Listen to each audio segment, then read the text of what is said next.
Assalamualaikum warahmatullahi wabarakatuh. Alhamdulillahil qail bismillahirrahmanirrahim kullu nafsin bima kasabat rahinah. Al-ayah. Allahumma salli wa sallim wa barik ala hadan nabiyil karim sayyidina wa maulana Muhammadin wa ala alihi wa sahbil mujahidin at-tahirin. Rabbi shrah li sadri wa yassir li amri wahlul 'uqdatam min lisani yafqahu qawli, amma ba'du. Hadratal muhtaramin, para masyayikh, para kiai, alim ulama, tokoh agama, tokoh masyarakat, para sepuh bini sepuh, takmir masjid, takmir mushola ingkang tuhu kinabekten, para pejabat yang berkenan hadir dalam semua tingkatannya yang saya hormati, segenap panitia pengajian dalam rangka haflah akhirus sanah lil ikhtitam Taman Pendidikan Quran Bahrul Ulum Permen Sidenggok Pejawaran. Kenapa? Oh. Pramen Sidenggok Pejawaran. Bapak Ibu warga masyarakat Pejawaran rahimakumullah. Sebelum melanjutkan ceramah dari Gus Miftah, jangan lupa like, share, komen, dan subscribe. Terima kasih. Alhamdulillah, siang yang sejuk ini kita semuanya dipertemukan dalam keadaan sehat. Saya sehat, jenengan semuanya sehat. Mungkin kalau saya sekedar capek, tapi hati saya senang. Kenapa? Calonnya menang.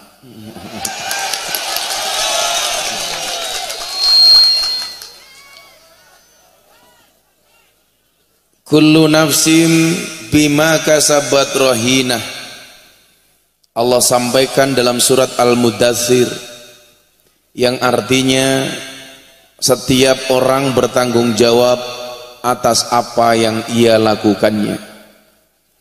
Artinya masa tuamu tergantung apa yang kamu ikhtiarkan di masa mudamu.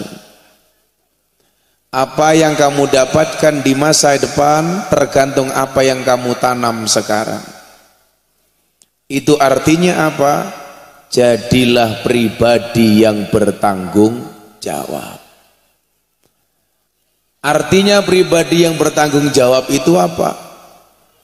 Dalam konteks sebagai seorang muslim, salah satu kewajiban kita tentunya adalah thalabul ilmi.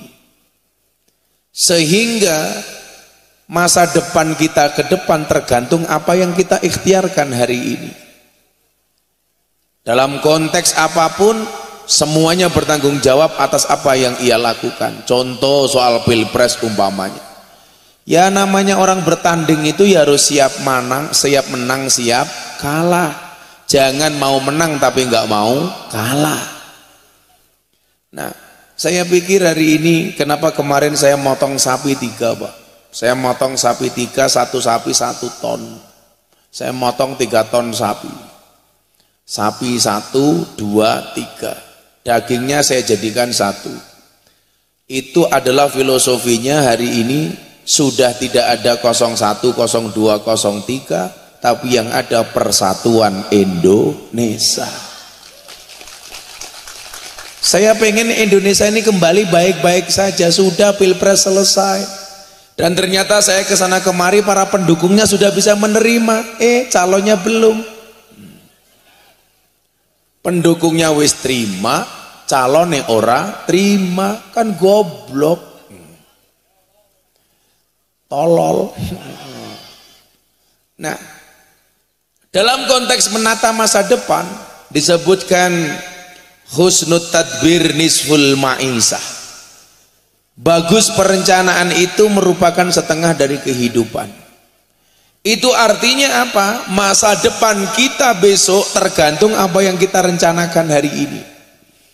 Memang tidak semua fakta realita itu sesuai dengan yang kita rencanakan, tetapi ketika sudah direncanakan itu adalah separuh dari kemenangan. Contoh, berlangsungnya pengajian siang hari ini itu pasti sudah direncanakan jauh hari. Begitu punya kerentek besok pengajian, panitia rapat, ngapa maning ya, wis bae iso buka dewek celamitan bae. Jangan, sudah, ini punyaku, kenapa kamu ikut-ikutan? Begitu muncul niat untuk pengajian, dirapatkan. Langkah pertamanya apa? Rapat. Wasyawirhum fil amr. Rapatkan ketika ada masalah. Maka kemudian kita mengenal satu dalil, ma khaba man istakhara wala nadima man istasara. Tidak akan rugi orang-orang yang beristikharah dan tidak akan menyesal orang-orang yang bermusyawarah. Jangankan kok pengajian, urusan pribadi saja loh perlu diistikharah, perlu musyawarah. Rencana saya pengen menikah, umpamanya. Kalau mau menikah syaratnya apa? Harus ada calon. Ini calonnya banyak, saya menikah dengan siapa? Istikharah. Tapi ingat, para pemuda yang mau menikah, mau istikharah, sebelum menikah, pesan saya satu, sebelum kamu istikharah, yakinkan dua-duanya mau sama kamu. Yang menjadi problem sudah diistikharahi, nggak ada yang mau. Karena menikah itu syaratnya namung kalih sinten. Ya kalau nggak ada mau nikah dengan siapa, betul Bu? Ini istikharah sudah muncul gambarannya, baru dimusyawarahkan dengan orang tua. Biong primen kalau saya nikah dengan ini. Artinya apa? Hidup itu butuh direncanakan. Hari ini Pak Kapolsek namanya Azi. Nah, Pak Kapolsek Azi. Kak jenengi Zizi Azi ini. Pak Kiai juga. Waduh, polisi nyambi Kiai menangan. Wis nyekel mic, nyekel pistol. Bah, medeni temen. Tapi mohon maaf Pak Kapolsek, hari ini kita duduk di atas panggung yang sama, tapi dengan amplop yang berbeda ya.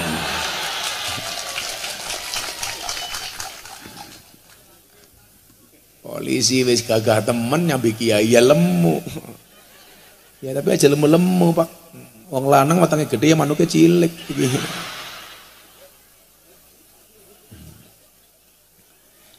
Nah, husnul tadbir nisful ma'isah. Direncanakan sesok pengajian dalam rangka haflah akhirus sanah, mengundang sapa. Pasti dirapatkan, ada Ustadz A, B, C, D. Yang satu usul, besok ngundang kiai itu. Yang satu usul, besok ngundang Ustadz itu. Pada akhirnya diputuskan, sing diundang sing kentir bae. Siapa? Miftah. Ya cangkeme.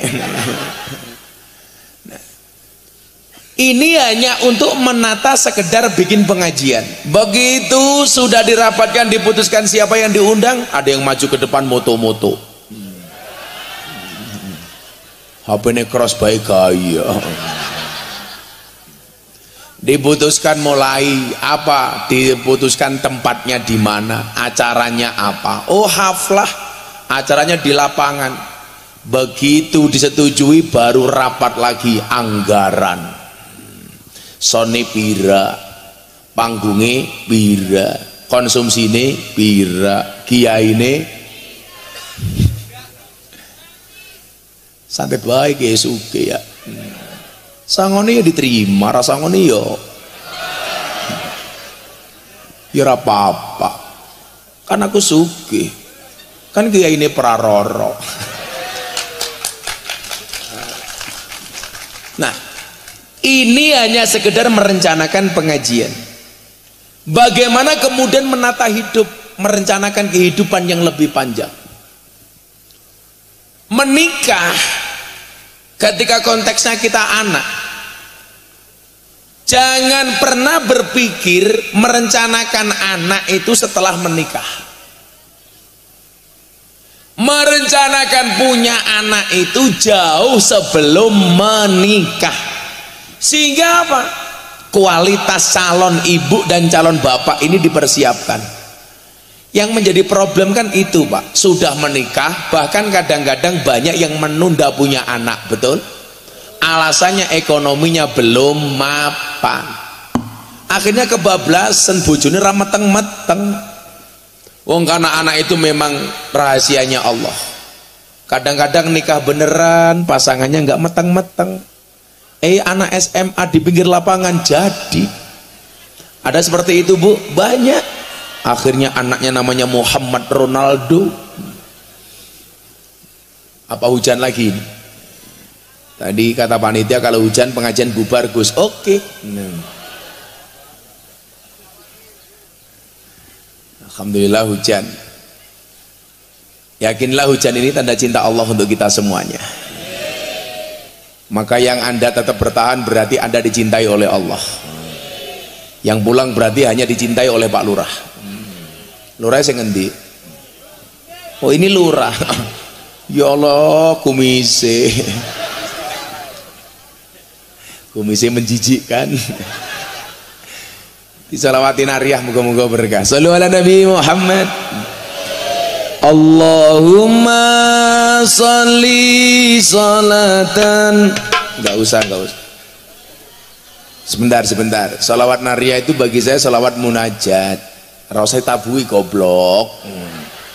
Kamu nggak usah terlalu bersemangat, amplopnya ora jelas. Allahumma sholli sholatan kamilatan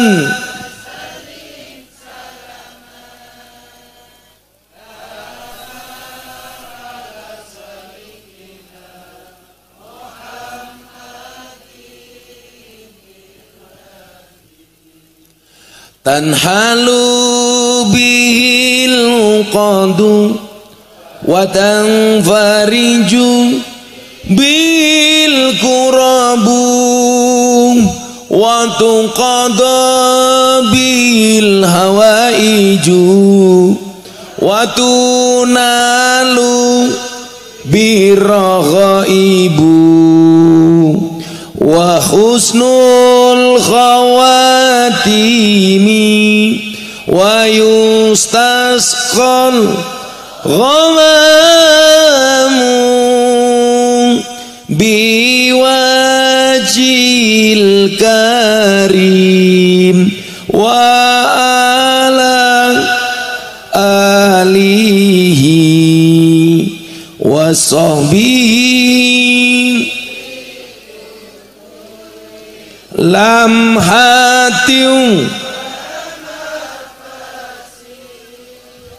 wa nafasin biadadin kullima lumilak. Sallu ala Nabi Muhammad.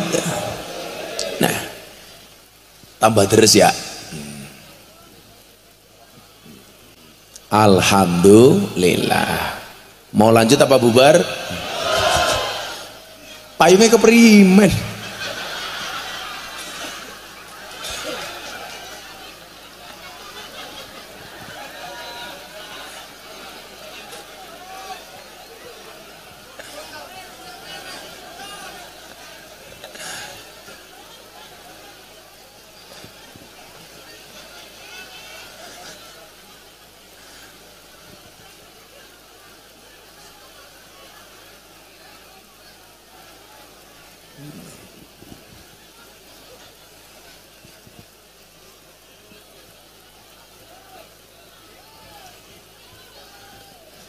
Ini kalau pengajian hujan pilihannya cuma dua, bertahan atau tinggalkan.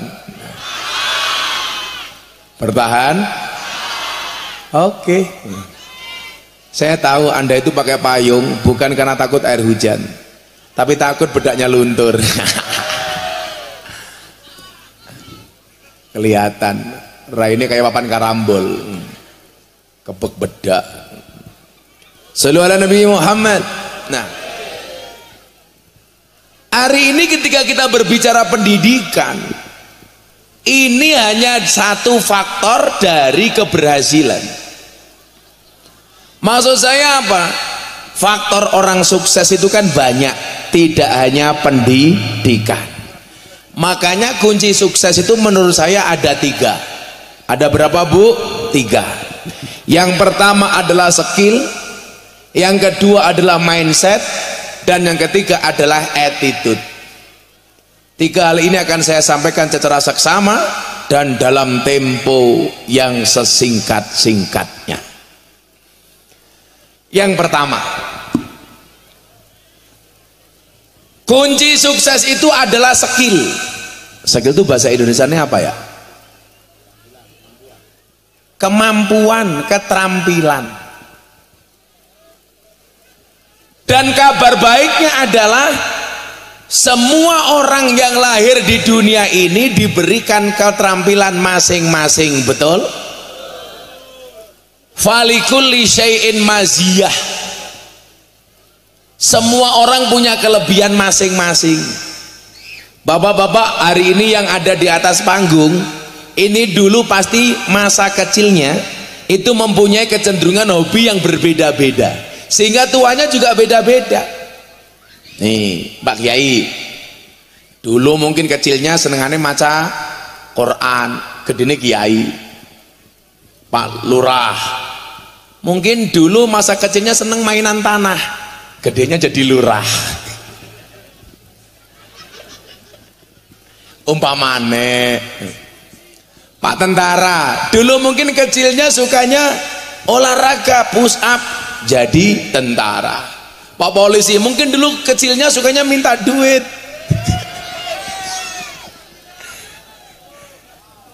Saya itu kalau ada polisi punya pesantren kayak anak buah saya di Wonogiri Pak, itu seneng. Pak Eko namanya, pangkatnya cuman bribda, tapi punya pesantren panti asuhan, ngurusi sekian ratus anak santri yatim piatu. 1 bulan dia keluar duit 80 juta. Semakin banyak kiai yang mau ngaji, punya panti asuhan, punya pesantren, akan semakin menjadikan citra polisi positif. Betul Bu? Makanya kalau Pak Kapolres sambil ngaji ya apa-apa, keren, bukan saingan. Nah, semua orang punya kemampuan masing-masing. Nah, tugas kita itu mengasah kemampuan itu. Karena kita punya kemampuan, punya keterampilan, tugasnya mengasah. Maka supaya kemampuan itu terasa, diperintahkanlah untuk belajar. Kenapa harus belajar? Ta'allam falaisal mar'u yuladu aliman. Ngajilah, karena nggak ada orang lahir langsung dalam keadaan alim, langsung pinter. Ayo golek ngeyup dulu aja yuk. Ngeyup di mana ini?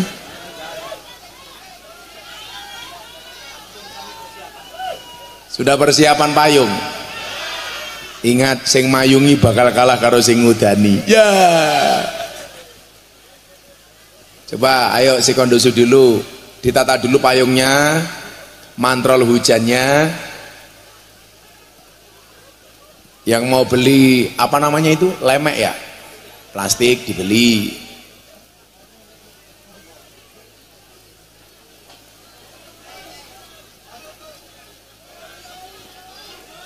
Borong apa? Borong apa? Mantel kan borong. Lagi gede temen denten manuk ya.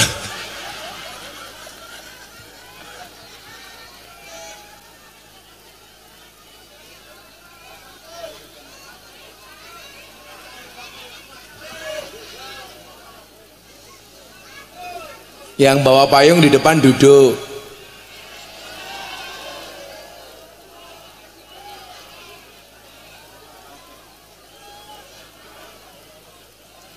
Mbah duduk.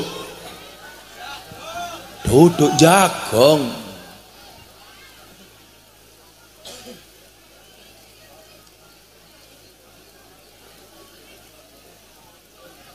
Masih sering hujan Pak Kapolsek ya? Jogja sudah jarang hujan. Kenapa? Oh, berkah. Kalau di Jakarta banyak hujan, caleg-caleg gagal, hujan air mata. Ada caleg gagal di sini? Ada mau nyalek nyumbang keramik, nggak jadi, keramiknya diambil lagi. Ada yang nyumbang batako, nggak jadi, batakonya diambil lagi. Di tempat saya ada caleg nyumbang bandosa, keranda, nggak jadi. Sebelum diambil langsung saya telepon, silakan diambil sendiri, dipakai sendiri. Modar. Nah, karena semua orang itu punya kelebihan masing-masing, punya kemampuan masing-masing, tugas kita itu mengasahnya. Bagaimana cara mengasahnya? Dengan cara ta'alam, dengan cara belajar. Maka di sini orang tua yang dibutuhkan apa? Jangan pernah membanding-bandingkan anak kita dengan anak orang lain, apalagi dengan anak orang lain. Jangan membandingkan anak kita yang satu dengan anak kita yang lain. Setuju? Saya itu paling nggak suka ya. Mungkin di keluarga saya, bapak ibu, bapak saya itu punya anak 5, laki-laki semua. Yang meninggal 1, tinggal 4. Mungkin yang paling dianggap sukses di keluarga saya itu saya. Kakak saya yang pertama jadi kiai kampung di Palembang. Kakak saya kedua di rumah nganggur. Adik saya malah jadi preman. Padahal bapaknya kiai, anaknya 4, beda-beda. Saya selalu marah kalau kemudian dibanding-bandingkan. Kalau anaknya Pak Kiai Muradi kudune kaya Miftah kabeh. Enggak bisa. Semuanya punya takdir masing-masing. Makanya mohon maaf, begitu kita membandingkan anak kita dengan orang lain, itu secara mental sudah menyakiti anak kita. Jangan dibanding-bandingkan. Apalagi begini, anaknya tanggane dewek, umur 20 tahun wis sukses, wis jadi polisi. Kowe 20 tahun nganggur. Itu kalau anaknya pinter, bapak usianya pira? 57. Dene padha karo Pak Jokowi presiden, bapak nganggur, modar.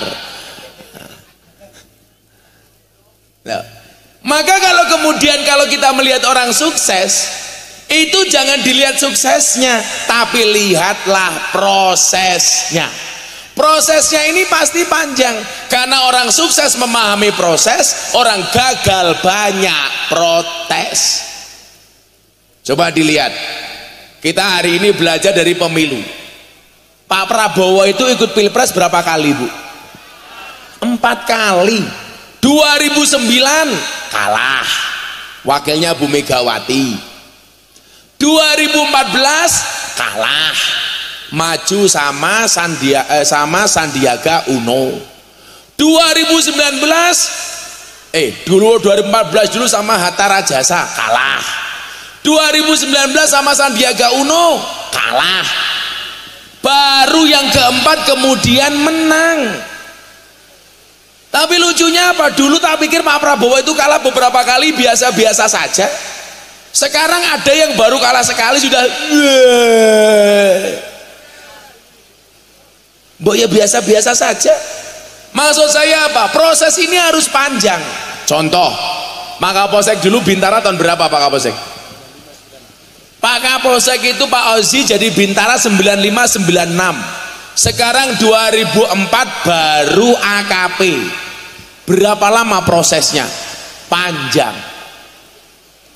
Nah, maka skill ini perlu diasah. Salah satunya apa? Melalui pendidikan.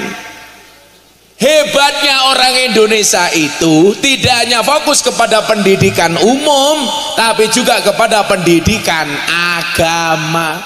Maka kenapa ada sekolah umum juga ada madrasah diniyah. Cuman ini saya itu agak protes, Pak. Protes saya di mana? Coba pengurusnya tak kasih tahu ya. Itu kan bawahnya TPQ Darul Ulum ada tulisan Nahdlatul Ulama, Muslimat, Fatayat, Ansor, Rijalul Ansor, kuwi apa meneh wi, Banser, Ibnu, IPPNU. Bawahnya baunya NU semua. Kenapa atasnya pakai TPQ? TPQ itu bukan produknya NU, Mbah. Produknya NU itu namanya Madrasah Diniyah. Harusnya menggunakan bahasa Madin Bahrul Ulum. TPQ itu dibuat oleh Muhammadiyah, dibesarkan sama PKS. Jadi kalau Anda ngaku NU seharusnya tidak menggunakan TPQ tapi Madrasah Diniyah. Gurune sing ngendi ya?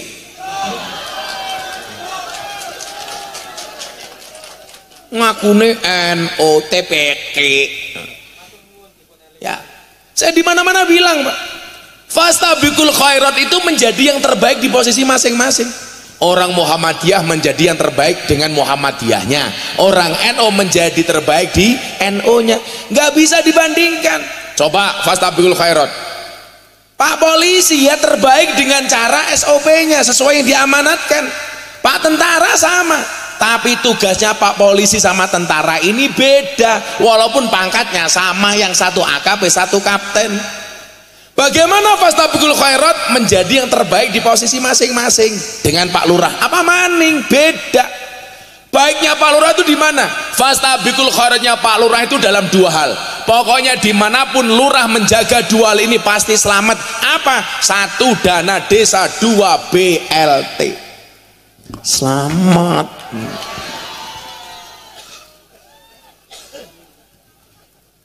Pokoknya ada lurah macam-macam dengan dana desa. Hati-hati. Ada lurah macam-macam dengan BLT. Hati-hati. Tapi saya yakin Pak Lurah ini nggak akan korupsi. Buktinya apa? Nggak kuat nyukur brengos. Ragablek duit.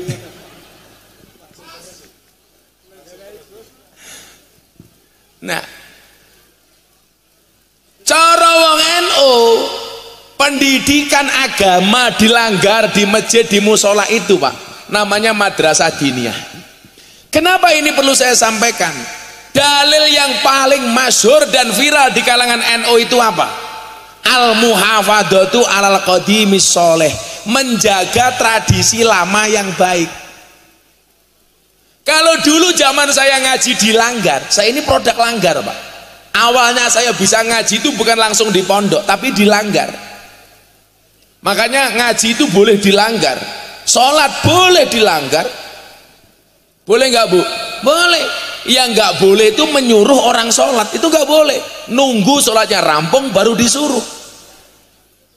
Kayak saya kemarin ditanya sama santri saya, apa hukumnya mencelupkan tinta pemilu? Saya jawab, haram hukumnya mencelupkan tinta pemilu di mata ulama.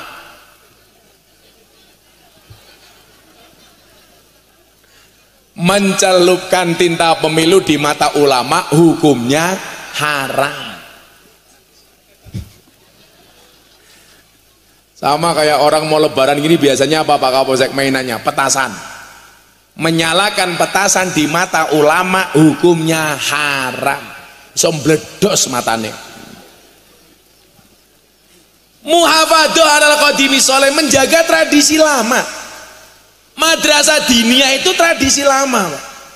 Maka orang NU harus menjaga itu dengan segala hal yang ada di dalamnya. Contoh, kalau Madrasah Diniyahnya orang NU itu kalau ngaji pakai turutan apa pakai ikro? Turutan. Tapi sekarang di mana-mana justru ngakunya NU ngajinya pakai ikro. Betul, Bu? Saya tidak mengatakan ikro jelek, ikro itu bagus. Tapi dalam kapasitas fastabiqul khairat, kok kamu ngaku NU tapi menggunakan ikro, berarti kamu orang NU menggunakan produk Muhammadiyah. Karena yang nulis ikro itu namanya Kiai As'ad Umam, rumahnya Kota Gede Yogyakarta. Itu kitab ngajinya orang Muhammadiyah. Orang NU punya kitab namanya turutan, metode ngajinya namanya Al-Baghdadiyah, cara ngajinya dieja, apal hijaiyah baru dieja. Kalau ikro langsung dieja tanpa menghafal huruf hijaiyah. Iki sing tua-tua generasi inyong ke atas pasti ingat. Dulu kalau ngaji caranya bagaimana? Menghafal dulu huruf hijaiyah, alif, ba, ta, sa, jim, ha, kho. itu hafal baru dieja. Nggih napa mboten? Alif fathah a, alif kasroh i, alif doma u, a i u, tak fathah ta, ha doma hu, kaf doma ku, tahu ku. Pak Lurah melu-melu belas, kayaknya ora tau ngaji belas ya. Itu kitabnya namanya turutan, Pak. Metode ngajinya namanya Al-Baghdadiyah. Maksud kula ngeten loh. Ini perlu kemudian dipertahankan supaya anak-anak kita itu ngerti dengan sejarah dan masa lalu, Pak. Kayak dulu saya ngajinya kayak gitu kan, saya ingat di Langgar. Dulu belum ada karpet. Saya tidurnya di musola di Langgar, pakai gelaran. Bukan kelas apa, enak temen. Bambu pering yang dicaca-caca itu namanya apa itu? Apa? Galar apa pelupuk? Pelupuk. Pelupuk. Si namanya pelupuk, Pak ya. Itu tidurnya di situ, kadang-kadang begitu bangun bentol semua. Oke, tinggi nih. Betul? Dulu kita ngaji di musola, tidurnya di musola. Belum ada listrik, Pak, belum ada neon, adanya lampu sentir. Kalau di sini namanya apa? Sentir apa ublik? Sentir, betul Bu? Kalau saya tidur di musola pakai sentir, begitu bangun hidungnya hitam semua. Brengosen. Ireng kayak raine Pak Lurah mamane.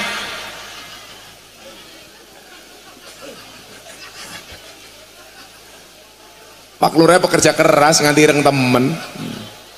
Ini kalau di Jogja namanya Lurah Irma. Apa kayak Irma irenge? Masya Allah. Ireng manis.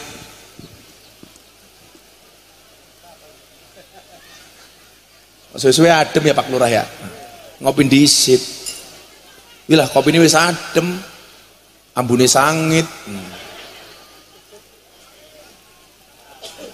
Ini Arabica ini. Nah, kecut. Kalau Torabika itu pahit. Kalau Arabica kecut. Ini kecutnya bukan karena Arabica. Membuka lagi Pak Lurah.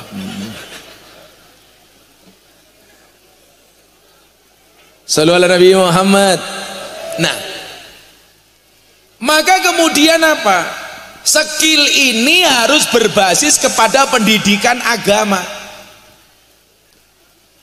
Karena mohon maaf Bapak Ibu, hari ini banyak orang yang skillnya bagus, tapi karena ilmu agamanya nggak bagus, maka attitude-nya jelek. Attitude itu apa Pak Kapolsek? Kelakuan, akhlak. Pejabat-pejabat itu rata-rata pinter apa enggak Bu? Pinter, tapi mereka tidak mempunyai attitude yang baik, maka sudah digaji oleh rakyat masih maling uangnya rakyat. Makanya kalau saya dikasih kopi ada gulanya, biasanya nggak pernah saya aduk Pak Kapolsek, supaya manisnya di akhir. Kenapa? Karena kalau manisnya di awal sudah biasa, kayak cangkemnya pejabat. Kebanyakan janji, betul Bu?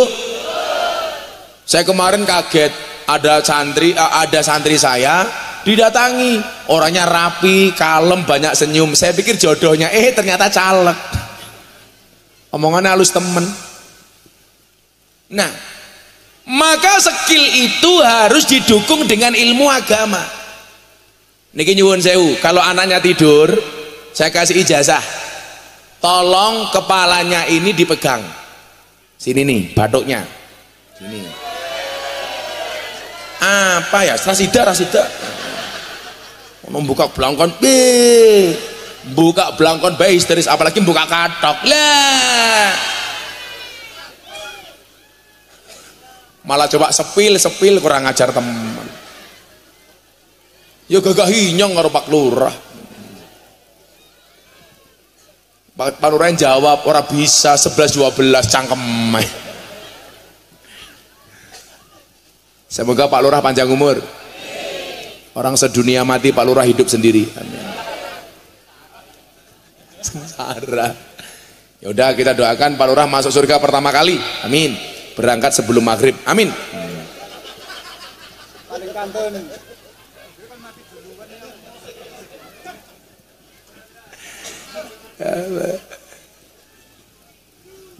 Jeru. Masa belum melihat Pak Prabowo dilantik sudah mati, rugi dong. Sorry ya. Nah, iki mau ngomong apa tadi Pak Lurah iki ya?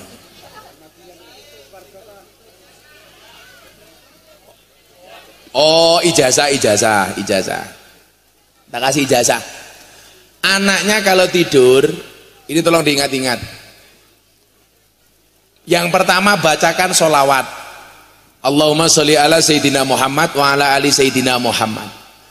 Kemudian dipegang kepalanya, dibacakan doa. Allahumma alimhul kitaba wa faqihu fiddin. Itu kalau cowok. Kalau anak cewek, Allahumma alimhal kitaba wa faqiha fiddin. Kalau anaknya cewek, ditambahi dadanya dipegang, dibacakan alam nasroh laka sodrok. Saya ulangi, Allahumma sholli ala Sayyidina Muhammad wa ala ali Sayyidina Muhammad. Allahumma alimhul kitaba wa faqihu fiddin. Kalau cowok hu, kalau cewek ha, kalau banci hu ha. Terus kemudian dadanya dipegang, dibacakan alam nasroh. Alam nasroh.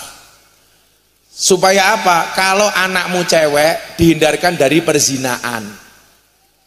Supaya anakmu dihindarkan dari godaan para codot rahimakumullah. Itu dibacakan alam nasroh. Dibacakan Allahumma alimul kitab wa faqihu fiddin, supaya anakmu pinter dan tahu agama. Saya ulangi, Bu, pegang kepalanya, Bapak juga boleh. Allahumma sholli ala Sayyidina Muhammad wa ala ali Sayyidina Muhammad. Yang punya anak pegang sekarang goblok. Praktek. Dibacakan doa bareng-bareng yuk. Bismillahirrahmanirrahim. Allahumma alimhul kitaba wa faqihu fiddin birahmatika ya arhamar rahimin. Kemudian dipegang dadanya, dibacakan Bismillahirrahmanirrahim. Alam nashrah laka sadrak wa wada'na anka wizrak alladzi anqadha dhahrak wa rafa'na laka dzikrak fa inna ma'al usri yusra inna ma'al usri yusra fa idza faraghta fansab wa ila rabbika farghab. Ditutup dengan Fatihah. Syukur-syukur Fatihahnya pas iyyaka na'budu wa iyyaka nasta'in diulangi 11 kali. Iyyaka na'budu wa iyyaka nasta'in, iyyaka na'budu wa iyyaka nasta'in sampai 11 kali baru ihdinas siratal mustaqim. Pak Lurah juga kayak gini, duwe bojo cangkeme cerewet, turu cekel cangkeme.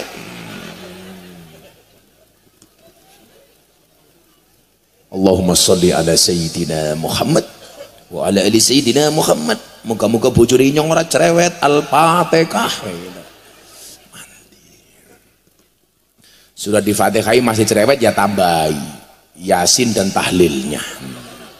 Bila perlu keplak pisan ya. Nah, ini tanggung jawab kita sebagai orang tua. Makanya di mana-mana saya bilang Bapak Ibu, mempersiapkan masa depan anak itu tidak hanya berbicara materi, tapi skill, kemampuan dan ilmu. Itulah alasan kenapa dulu ketika Nabi Yakub mau meninggal dunia, dia tidak pernah mengatakan kepada anaknya mata kuluna mim ba'di, apa yang kamu makan setelah aku mati, enggak. Tapi apa yang disampaikan oleh Nabi Yakub, am kuntum syuhada'a id hadara Yaqubal maut id qala li banihi ma ta'buduna mim ba'di. Hei anak-anakku, kalau saya sudah mati, apa yang akan kamu sembah setelah aku mati? Yang ditanyakan siapa yang disembah, bukan apa yang kamu makan. Ini problemnya itu orang tua kalau mau mati biasanya banyak pikiran, keprimen inyong meh mati, anak inyong durung mapan, belum punya rumah, belum punya mobil, belum punya kendaraan. Ini salah. Nggak ada kewajiban orang tua membuat kaya anak, itu nggak ada. Wong tua meh mati malah mikir anaknya, ini kebalik. Seharusnya yang hidup mikir yang mati. Anak mikir orang tua, bukan orang tua mikir anak. Kalau Pak Lurah sudah mau mati mikir anak, repot. Jadi lurah baik gajinya titik, tanggung jawabnya gede, dituduh menggelapkan BLT. Kan warganya Pak Lurah kayak gitu-gitu aja masalahnya. Gara-gara kebagian BLT marah, lurahnya dituduh. Hah? Di sini aman. So yes loh. Tapi ini kabar baik, kemarin DPR itu sudah menyetujui jabatan lurah 8 tahun 2 periode. Berarti Pak Lurah bisa menjabat 16 tahun. Sekarang lurah umurnya pira? 50 tambah 16 tahun. Pira ki? 66. Wis modar ya.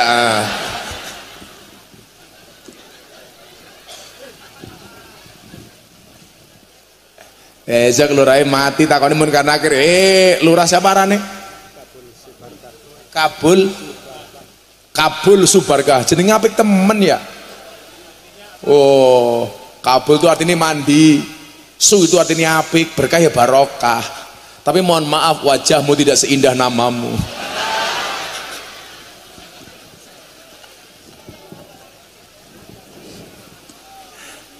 Besok Kabul Subarkah ditanya ning alam kubur. Kabul Subarkah, nggih inyong. Man rabbuka? Allah. Man nabiyuka? Muhammad. Terakhir Subarkah ditanya, Subarkah, bagaimana BLT-mu? Kamu jawab, kamu nanya. Malaikatnya jawab, sorry ye. Langsung digiebuk karo malaikat, dasar lurah kebanyakan omon-omon. Nah, sallu ala Nabi Muhammad. Ini Bapak Ibu, ini tanggung jawab kita bersama. Bagaimana anak tidak hanya dipikirkan hanya soal perutnya, skill, kemampuan dan ilmunya. Maka disitulah butuh adanya keseimbangan antara pendidikan umum dengan pendidikan agama. Problemnya adalah kita itu sebagai orang tua lebih fokus kepada pendidikan umum, menyepelekan pendidikan agama. Buktinya apa? Kalau anaknya tidak berangkat sekolah orang tuanya marah, tapi kalau anaknya tidak masuk diniyah orang tua tidak marah. Betul? Sampai kanca-kancane ning madrasah diniyah bengok-bengok. Teman-teman di masjid speaker tuh biasanya, ayo ngaji teman-teman, sing bengok-bengok kanca-kancane. Kenapa? Orang tua itu kurang ajar. Kalau anaknya nggak berangkat sekolah orang tuanya marah, anaknya nggak masuk madrasah diniyah orang tuanya tidak marah. Orang tuanya galau kalau anaknya nggak bisa matematika, tapi orang tua biasa-biasa saja kalau anaknya nggak bisa ngaji. Betul? Kalau sekolah, biar anaknya sekolah dibelikan motor, pengen ini itu dijualkan sawah. Tapi kalau masuk madrasah diniyah maunya gratisan. Alhamdulillah, kita telah selesai menyimak dan mendengarkan ceramah dari Gus Miftah. Semoga apa yang beliau sampaikan dari tadi menjadi ilmu yang bermanfaat buat diri kita sendiri dan orang lain. Dan semoga kita selalu berada lindung dengan Allah Subhanahu wa taala, diberikan nikmat iman dan Islam, dibaringin rezeki yang halalan thayyiban, rezeki yang barakah dan berlimpah. Cukup sekian saja dari kami. Manakala ada kesalahan dan kekurangan, kami sebagai manusia biasa mohon maaf yang tiada batasnya. Ihdinas siratal mustaqim. Assalamualaikum warahmatullahi wabarakatuh.